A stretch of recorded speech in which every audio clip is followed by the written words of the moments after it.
So to continue with our carbohydrates structure and function lesson, so let's have our first example, which is D-glucose and its open chain structure. So in order for it to be converted into Hayward projection, so the first thing that we have to do is to rotate it 90 degrees to the right. And then for each carbon, you have to bend it like a fishbone. So the first thing that we have to do is we have this carbon, so C double bonded to oxygen and hydrogen. That would be carbon number 1 of your D-glucose. Next would be carbon number 2. So anything that is on the right side of this structure will be placed on the down position of our ring. So for the carbon number 2, so the position of the hydroxyl group is down. The position of the hydrogen is up. Next, carbon number 3, the position of the hydrogen atom is down. The position of the hydroxyl group is up. For carbon number 4, which is this one, so the position of the hydroxyl group is down and the position of the hydrogen is up. For carbon number 5, so the position of the hydroxyl group is down. The position of the hydrogen atom is up. And of course, we have your sixth carbon, which would be your CH2OH group. So, in order for it to form your ring structure, so we have to remember that there will always be, or there should be, a nucleophilic attack. So when we say nucleophile, so those are groups or atoms which are electron rich. So what would be the indicator for us to know that that group would be electron rich? So if there are lone pairs of electrons that are present, so in that case, for the hydroxyl group, which is this one, would be a nucleophile. So for the electrophile, on the other hand, so they are electron deficient.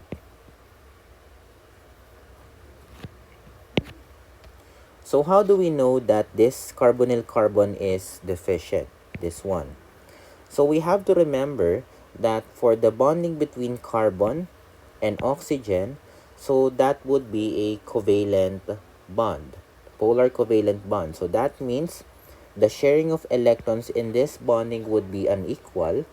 So since oxygen atom is more electronegative compared to your carbon, so the pull of electron would be towards the oxygen. That will leave us for carbon having a partial positive. So of course, that would be prone to nucleophilic attack. So in that case, in order for this one, for your hydroxyl group, to attack it easier, so we have to adjust at carbon number 5, which is this one. So you have to rotate it counterclockwise in order for your hydroxyl group to move upward, your CH2OH group to move up, and then your hydrogen atom to move downward. So in that case, that will now be C double bonded to oxygen, then H.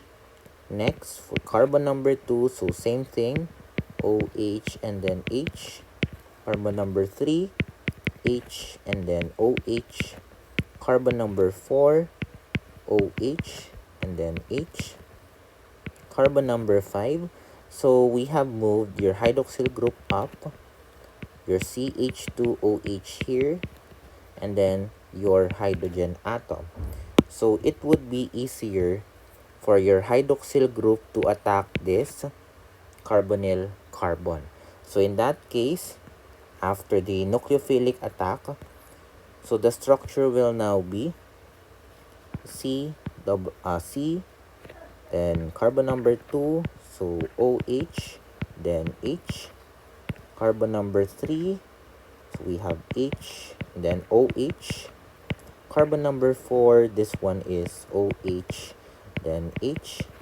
Then we have carbon number 5. Then we have your oxygen that is bonded to your first carbon, which is the original carbonyl carbon. So the position of the hydrogen here is downward. And then we have your CH2OH. And then, once the Hayward projection of your ring structure has been formed, so it can form two different anomers. So, for the first anomer, if the hydroxyl group will be on the down position and the hydrogen is in the upper position, so this one will now be your alpha D glucopyranose. So why did we name it as pyranose? Since the ring structure is derived from pyran, so that will now be a pyranose ring. So in the case that the hydroxyl group is placed on the upward position and the hydrogen is placed on the downward position, so that will now be your beta D glucopyranose.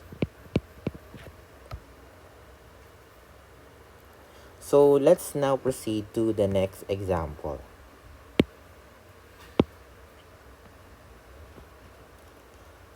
So for the next example, we have your L-glucose. So for the L-glucose, if you will notice, everything that is on the right side of your D-glucose is placed on the left side of the D-glucose, since you are dealing with the mirror image of your D-glucose. So same thing or same process will be done. So you have to rotate this one 90 degrees to the right. And of course, for each carbon, so you have to bend it like a fishbone. So that will now be C double bonded to oxygen, then hydrogen for carbon number 2. So everything that is on the right side of your open chain will now be placed on the downward position of the ring. So this is hydrogen, this is hydroxyl group. For carbon number 3, we have hydroxyl group and then hydrogen atom. Carbon number 4, we have hydrogen here, then hydroxyl group here. For carbon number 5, so the hydrogen is placed downward. We have your CH2OH here, and then we have your hydroxyl group that is placed on the upper side of the ring.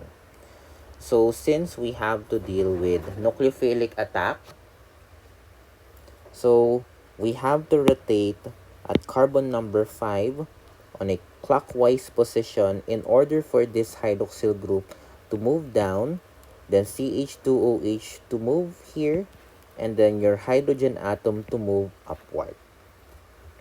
So in that case, after the nucleophilic attack, so that will now be C double bonded to oxygen, then hydrogen, carbon number 2, so same placement. So hydrogen down, hydroxyl group the upward position. Carbon number 3, we have your OH here, we have the hydrogen here. Carbon number 4, same placement, so hydrogen here, and then hydroxyl group here. So carbon number 5, so this will now be the CH2OH will now be placed on the downward position. Then your hydroxyl group is placed on the middle position and the hydrogen atom is placed on the upward position. So that will now be easier for the hydroxyl group to attack this carbonyl carbon to form a ring structure for your L-glucose. So in that case, that will now be C for your carbon number 1. Then next, carbon number 2, so same placement. So hydrogen here, hydroxyl group here. Carbon number 3, we have your OH here. Then hydrogen. Carbon number 4, we have H here. Then hydroxyl group here. Then carbon number 5. So your CH2OH is now placed downward. So CH2OH here. Then your hydrogen atom is placed upward. And then this is bonded to oxygen. And of course, after the nucleophilic attack, the oxygen will now form a bonding with your original carbonyl carbon. So in that case, so for the carbonyl carbon originally will now form, of course, a different bonding. So for this anomer, so in case that your L-glucose has already formed your ring structure, so it can form two different anomers. So if the hydroxyl group is placed downward and hydrogen atom is placed upward, so this will now be your beta L glucopyranose. So why is it beta? Because it is beta since your hydroxyl group and your CH2OH are on the same side of your ring. So that's why it is beta. So it is L because your CH2OH is placed on the downward position of the ring. And of course, it is glucopyranose since the glucose has already been transformed into a ring structure. And of course, the ring structure is derived from pyran. So if in case that the hydroxyl group is placed on the upward position and the hydrogen is placed on the downward position, that is what we now name as alpha L glucopyranose. So it is alpha because your hydroxyl group is on a different side with your CH2OH of your glucose ring. So let's have our example, which is a pentose sugar. So same process will be done. So the first thing that we have to do is you have to rotate it 90 degrees to the right. And then for each carbon, you have to bend it like a fishbone. So we have your C double bonded to oxygen, then hydrogen. We have your carbon number 2. So the hydroxyl group at carbon number 2 is placed on the right side. So in the ring, that will be placed on a down position. So OH, then H. Carbon number 3. So same thing, OH and then H. Then we have carbon number 4. So this one is your OH, then H. And then of course, we have your CH2OH. So of course, since we have to convert it into a ring structure, so we also have to rotate your carbon number 4, which is this one. So that would be always the carbon right before your CH2OH. So since we are dealing with with the configuration of your pentose sugar, you have to rotate it counterclockwise in order for this hydroxyl group to move on this position, your CH2OH to move on this position, and of course your hydrogen atom to move on this position. So after the rotation, so we will now be able to obtain C double bonded to oxygen, then H, next C, OH, then H. Carbon number 3, we have your OH here, then hydrogen here. Carbon number 4, we have hydrogen here, and then of course your hydroxyl group here and your CH2OH.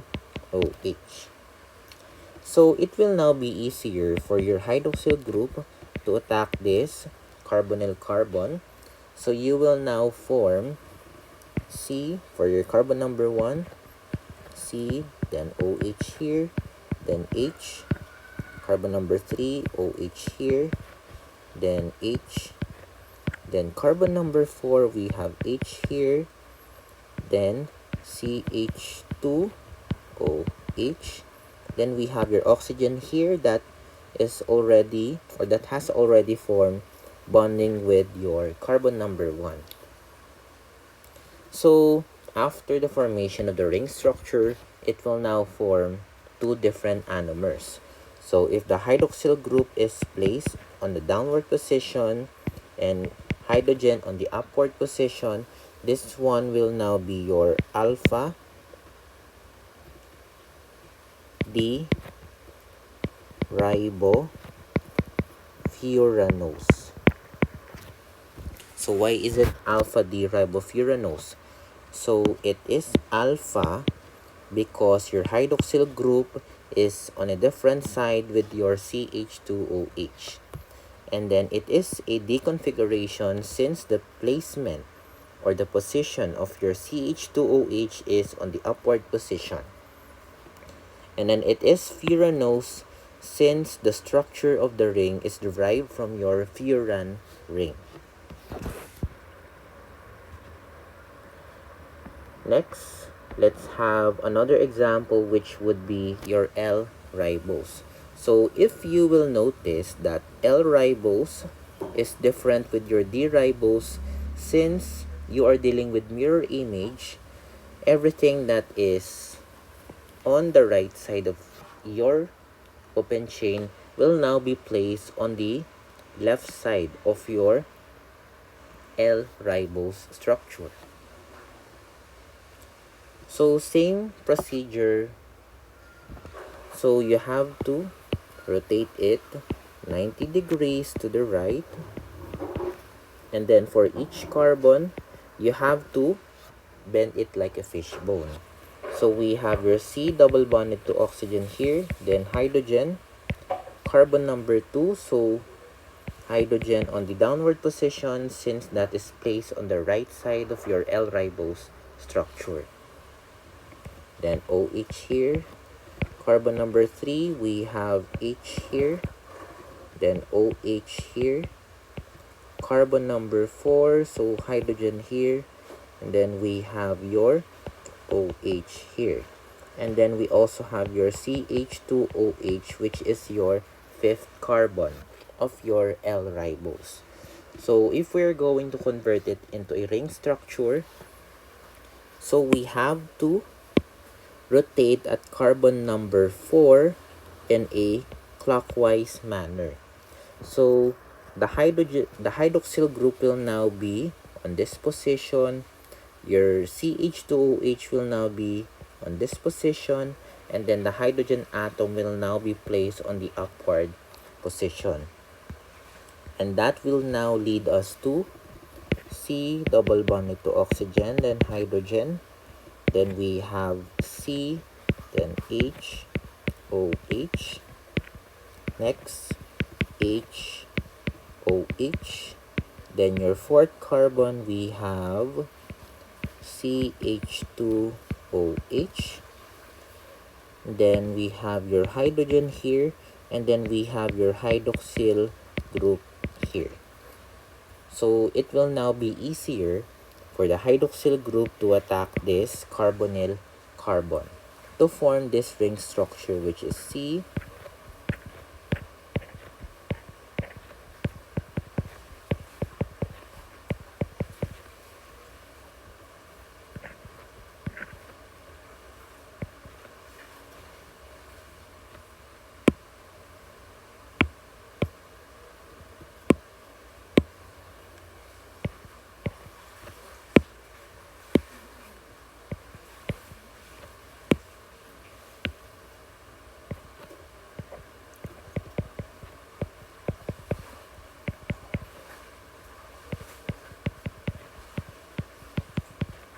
and then this oxygen will now form a bonding with your carbon number 1, which is originally your carbonyl carbon for this example. So once you have already formed the ring structure, so it can either form two different anomers. So if the hydroxyl group is placed downward and the hydrogen is placed upward, so this will now be your beta L ribofuranose. So why is it beta? Since the position of the hydroxyl group and your CH2OH is in the right is on the same side of the ring, and then it is L because the position of your CH2OH is downward, and it is a ribofuranose since the structure is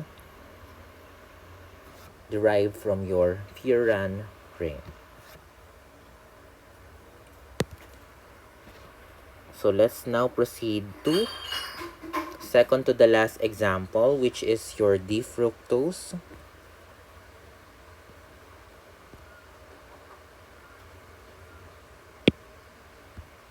So for your D-fructose, so the same procedure will be done.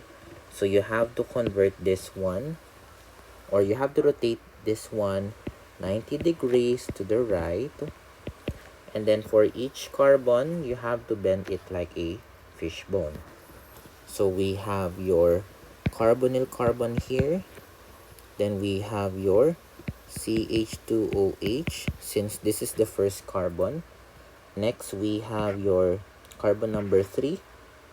So the hydrogen is placed on the right side of the open chain. So that will now be placed on the downward position of the ring. So H here, then OH. Next, fourth carbon. So OH here, since it is placed on the right side. Since you are, or since you have rotated it 90 degrees to the right. Then H here, then carbon number 5, so OH, then we have your H, and then of course your CH2OH. So since we are dealing with a D configuration monosaccharide, so it would be easier to rotate at carbon number 5 on a counterclockwise manner.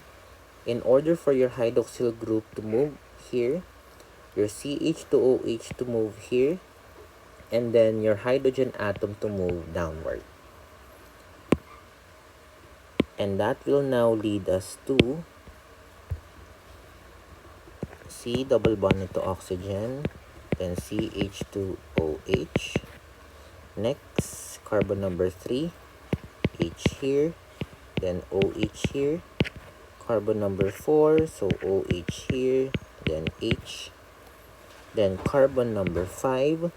So after the rotation, so the hydrogen will now be placed downward. Then your hydroxyl group here, and of course your CH2OH on the upper side of the ring. So it will now be easier for this hydroxyl group to attack your carbonyl carbon of your ketose. So that will now lead us to the final structure. We have your CH2OH, then we have your carbon here. Next, the third carbon, so we have H, then OH, C, then OH, then H, then your carbon number 5, this is C, then H, then CH2OH, and then of course your oxygen that has already formed bonding with your carbonyl carbon, which is the carbon number 2 of your D-fructose. So the first anomer that will form will be hydroxyl group placed on the downward position, or it can either be placed on the upward position depending on the anomer that you're pertaining to. So if this anomer has been formed, So we have to check the position of the hydroxyl group and of course the CH2OH, which is the last carbon of your monosaccharide. So if they are on the opposite side of the ring, so that will be alpha, and then check the position of your CH2OH. So this is D, since it is on the upward position, and then this one will be your fructo, and then check the ring if it is derived from pyran or furan. So since the ring is derived from a furan ring, so this one will be alpha D fructofuranose, which is the same with the ring that is formed when a pentose sugar is converted into a ring structure. So if in case that the anomer that is formed will be the hydroxyl group is placed on the upward position of your anomeric carbon, and the hydrogen is placed on the down position of the anomeric carbon. So this will now be beta D fructofuranose. Since beta, because your hydroxyl group at the anomeric carbon and your CH2OH is on the same side, and of course it is letter D, or it is a D configuration, since the position of the CH2OH is on the up position of your ring. And then it is fructofuranose, since the ring is derived from a fructose, or sorry, from a furan ring. And lastly, for our last example, we have your L-fructose. So if you will notice, the L-fructose and of course your D-fructose, so it is a mirror image of each other. So from the D-fructose, if you will see that all of the atoms that are placed on the left side or on the right side of the structure, you'll just have to place it on the left side of the structure, since we are dealing with a mirror image. So same procedure to be done. So we have to rotate it 90 degrees to the right, and then for each carbon, so you have to bend it like a fishbone. So we have your CH2OH, and then of course your carbonyl carbon, which is the carbon number 2 of your L-fructose, carbon number 3. So the hydroxyl group is placed, or is on the right side position. We have to place it on a downward position when we are going to form it into a ring. Then hydrogen here, carbon number 4. So hydrogen is on downward position, then hydroxyl group is on the upward position. Carbon number 5. So hydrogen here, then hydroxyl group is here, and of course lastly your CH2OH. So since we are dealing with an L configuration, we have to rotate the second to the last carbon in a clockwise manner. In order for this hydroxyl group to move here, your CH2OH to move down here, and then your hydrogen is to be moved on the upward position.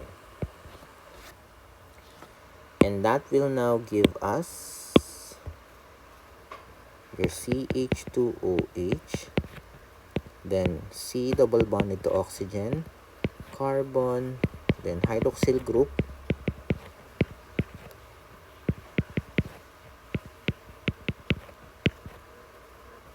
this is carbon, and then your hydrogen is here, Then your hydroxyl group is here, and of course your CH2OH will now be placed on a downward position of your ring. So it will now be easier for your hydroxyl group to attack your carbonyl carbon of your fructose or L-fructose, and that will now lead us to your carbon here, then your third carbon, which is OH. Next we have H,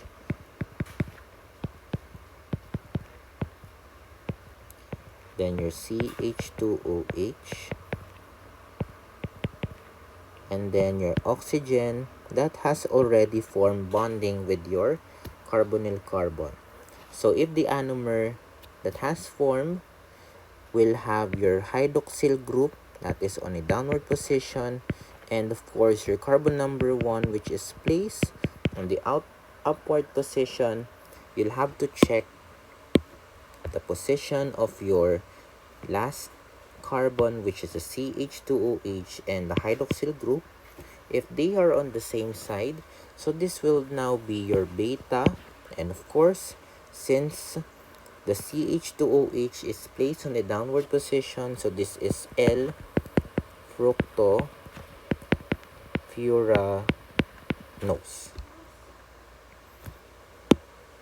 If in case that your hydroxyl group is placed on the up position and your CH2OH is placed on the down position, this will now be your alpha L fructofuranose.